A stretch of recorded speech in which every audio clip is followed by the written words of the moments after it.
নমস্কার বন্ধুরা, আমার চ্যানেলে আপনাদের স্বাগত। তো প্রতিদিনের মতো আজকেও একটা নতুন ধরনের ভিডিও নিয়ে এসেছি।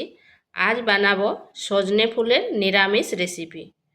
তো চলুন দেখে নেওয়া যাক আমি কিভাবে এই রেসিপিটা রান্না করি। এখানে নিয়েছি সজনা ফুল।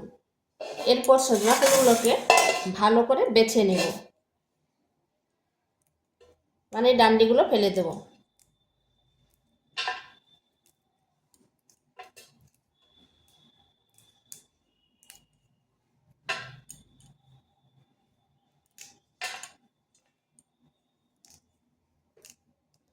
এইভাবে বেছে নিচ্ছি। সজনে ফুলটাকে ভালো করে বেছে নিয়েছি, বেছে করে ধুয়ে নিয়েছি।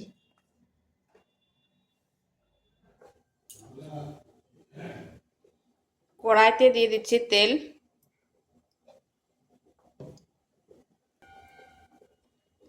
দিয়ে দিচ্ছি কালো জিরা, একটা শুকনো লঙ্কা, দিয়ে দিচ্ছি একটা ছোট সাইজের আলু।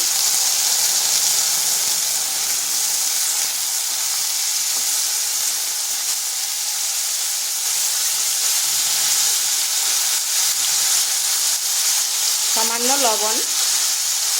আলুটাকে এইভাবে ছোট ছোট করে কেটে নিয়েছি।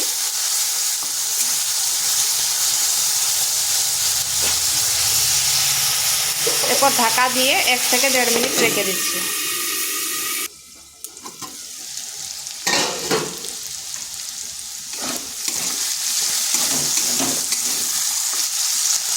আলুটা একটু ভাজা ভাজা হোক, আর ওদিকে আমি একটা মশলা তৈরি করে নিচ্ছি। তা আবার কিছুক্ষণ ঢাকা দিয়ে রেখে দিচ্ছি। এখানে নিচ্ছি 1 চামচ সরষা আর 1 চামচ পোস্ত, দিচ্ছি 2টো কাঁচা লঙ্কা। এগুলোকে পেস্ট করে নিচ্ছি।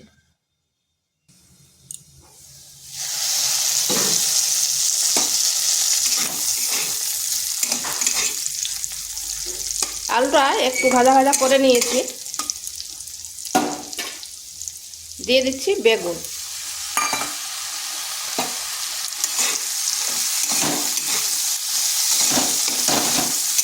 আলুর সঙ্গে বেগুনটাকেও একটু ভেজে নিচ্ছি।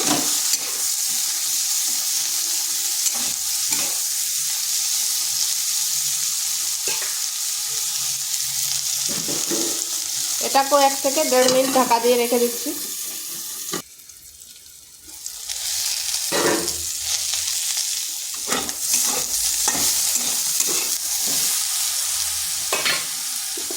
এরপর দিয়ে দিচ্ছি সজনা ফুলগুলো।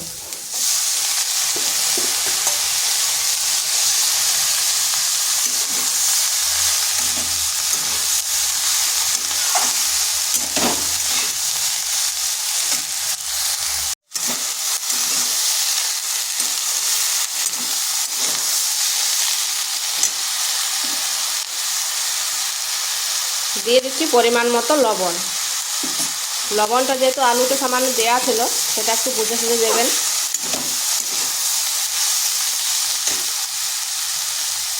দিয়ে দিচ্ছি হলুদ।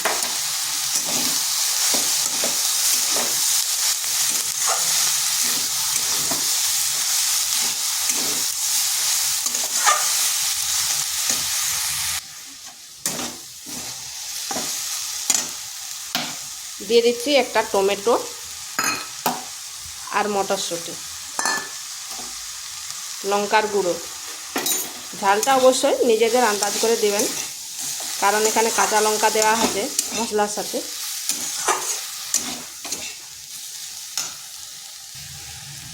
দিয়ে দিচ্ছি কয়েক দানা চিনি।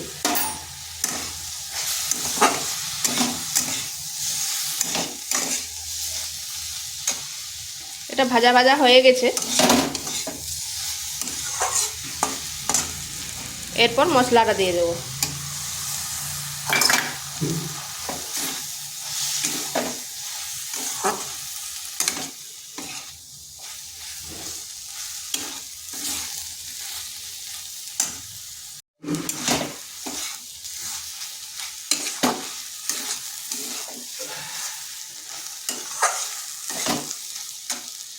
দিয়ে দিচ্ছি জল।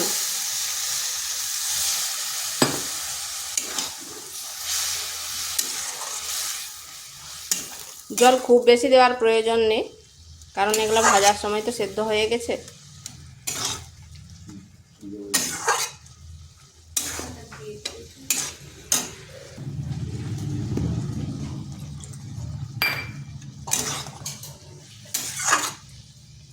বাটি ধোয়া জলটা দিয়ে দিলাম। এরপর এটাকে ঢাকা দিয়ে 1 থেকে 1.5 মিনিট রেখে দিচ্ছি।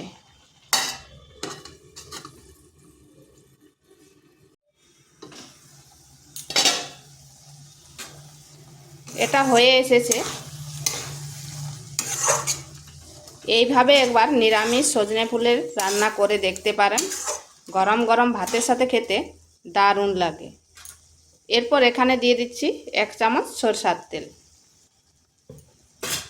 এইভাবে যদি কাঁচা সরষের তেল দেওয়া হয় তাহলে এর স্বাদটা দ্বিগুণ বেড়ে যায়।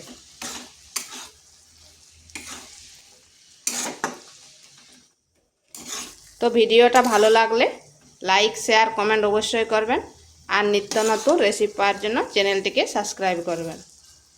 এটা হয়ে গেছে, এরপর নামিয়ে নিচ্ছি।